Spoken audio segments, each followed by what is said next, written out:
Good morning. I am Marcelino El Galido of Town Property PH, a licensed real estate broker. We are here at the segment, Alam mo ba? Sino rito sa inyo ang nagre-renta ng apartment o condo? Tapos, bigla na lang binalitaan ka ng landlord mo na, Suki, itataas ko na ang renta mo ng 20% sa susunod na buwan. Sakit sa ulo, di ba?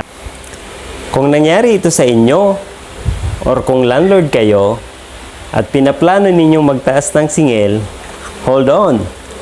Alam nyo ba na may batas sa Pilipinas na nagtatakda kung magkano lang ang pwede nyong itaas taon-taon? Yes! Legal at may karapatan ang mga nangungupahan. In this video, himayin natin ang Rent Control Act sa paraang madaling intindihin ng ordinaryong Pilipino. Let's go! Ang batas nito ay tinatawag na Republic Act Number 9653 o mas kilala bilang Rent Control Act of 2009. Pero teka, hindi lahat ng pinaparentahan ay sakop nito.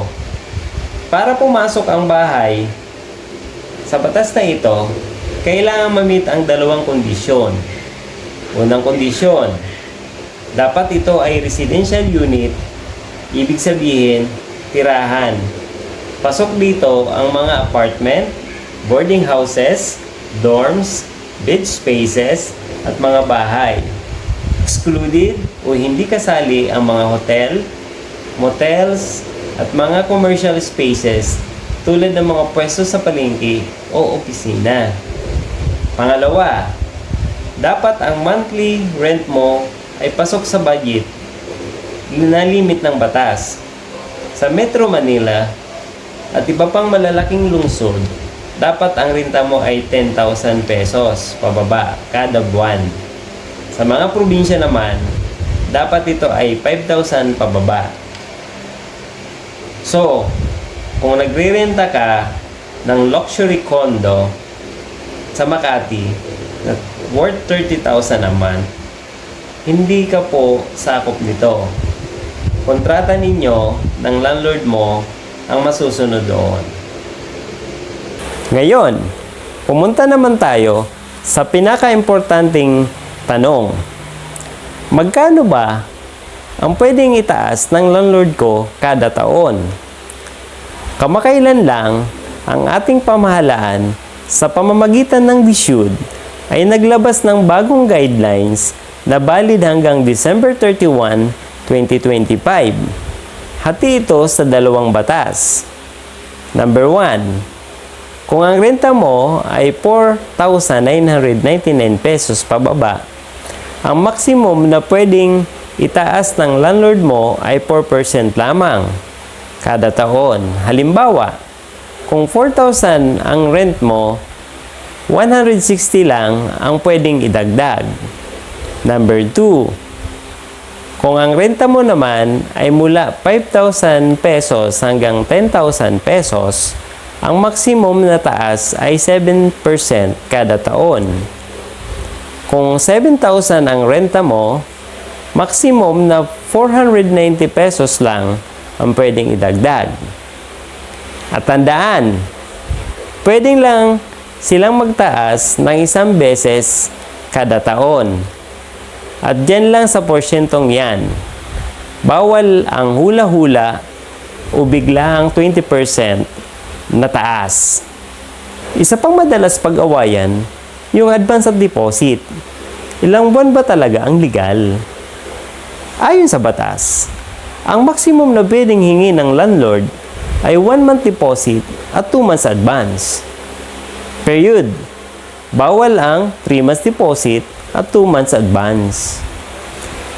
At may trivia ako sa inyo. Ang security deposit ay dapat nakatabi sa bangko. Kung sakaling matapos ang kontrata ninyo nang walang nasirang gamit o walang naiwang utang sa kuryente at tubig, dapat ibalik sa inyo ang deposit kasama ang maliit na interes na kinita nito sa bangko. Paano naman kung nagalit si landlord? Pwede ka ba niyang palayasin basta-basta? Hindi po.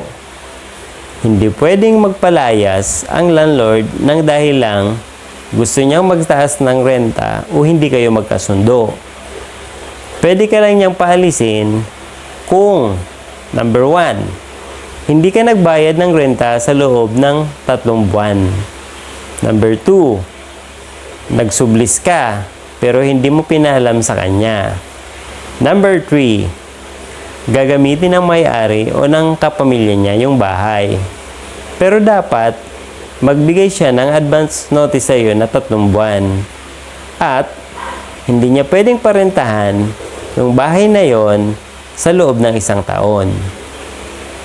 Ang batas na ito ay ginawa para maging patas ang buhay para sa mga tenant at mga landlords or property owners. Kung may lumabag sa batas na ito, may multa po itong 25,000 hanggang 50,000 pesos o pagkakakulong. Sana ay marami kayong natutunan sa araw na ito. Kung gusto nyo ang mga ganitong kaalaman tungkol sa real estate, property management, at pagmamayari ng bahay, huwag kalimutang i-like, i-share, and subscribe ang ating channel. This is the Best in Town Property PH, reminding you to know your rights and protect your home. See you next week. Bye!